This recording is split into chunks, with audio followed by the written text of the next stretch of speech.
আগের ভিডিওতে তোমাদেরকে আমি বলেছিলাম নরবরিয়াতে যাওয়ার ভিডিও তোমাদের সাথে অবশ্যই শেয়ার করব। তোমরা হয়তো এটা ভাবতে পারো যে সোমবারের ভিডিও আজকে শেয়ার করছো। ভিডিওটা আমার আজকে শেয়ার করার কারণ হচ্ছে আমি এতটা ব্যস্ত হয়ে পড়েছিলাম কিছু কাজে যে তোমাদের সাথে ভিডিওটা শেয়ার করতে পারি। তো নরবরিয়াতে যাওয়ার জন্য আমরা বেরিয়ে পড়েছি, আর বৈকুণ্ঠপুরের ওখান থেকে অনেক লোক ছিল, তো দেখতে পাচ্ছ। আর বালাসপুর লক্ষ্মীতলার ওই দিক থেকে কিন্তু টোটো যেতে দেয়নি, আর আমরা বাড়ি থেকে হেঁটে হেঁটে গেছিলাম। যেহেতু আমাদের এখান থেকে বেশি দূর রাস্তা না, তাই হেঁটেই গেছিলাম। তো তারপর আমরা হাঁটতে হাঁটতে পৌঁছেই বাবা ভোলেনাথের কাছে। তো দেখতেই পাচ্ছ তোমরা কেমন রাস্তায় জ্যাম লেগে গেছে।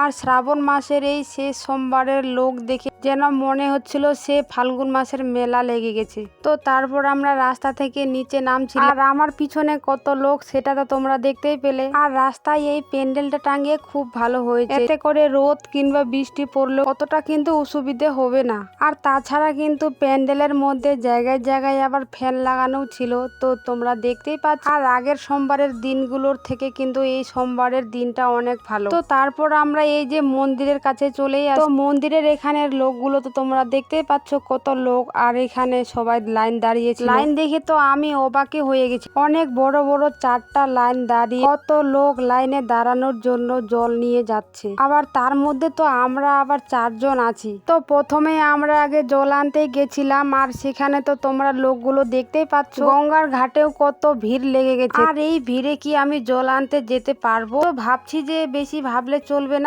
এভাবে আমাকেও যেতে হবে যেমন করে লোকগুলো যাচ্ছে এদিক ওদিক করে। আর এই প্রতিমাগুলো দেখে কিন্তু আমার মনে হচ্ছিল না যে আগের বার এই প্রতিমাগুলো কি আমি দেখেছিলাম নাকি এবার প্রথম দেখলাম। তো যাই হোক, অনেক কষ্টের পর বাবা ভোলেনাথের মাথায় জল ঢেলে তারপর আমরা সোজা চলে যাচ্ছিলাম খেতে। আর জল ঢালা ভিডিও তো আমি তুলতেই পারিনি, ওখানকার যা ভিড়। লাইনে দাঁড়িয়ে থেকে থেকেই তো কোমরের 12টা বেজে গেছিল। তো তারপর দোকানে এসে একটা ঠান্ডা জলের বোতল নিয়েছিলাম, আমার খুব জল খাওয়ার তৃষ্ণা পেয়ে গেছে। তারপর খেয়েছিলাম 1 গ্লাস লস্যি। তারপর চলে গেছিলাম আমরা কুলফির দোকানে কুলফি নিতে। আর এই যে বাদামগুলো, এটা তো আমাদের গ্রামের বেস্ট খাওয়া। তো বাদাম নিয়ে সোজা বাড়িতে। আজকের মতো এই পর্যন্তই, দেখা হবে কোনো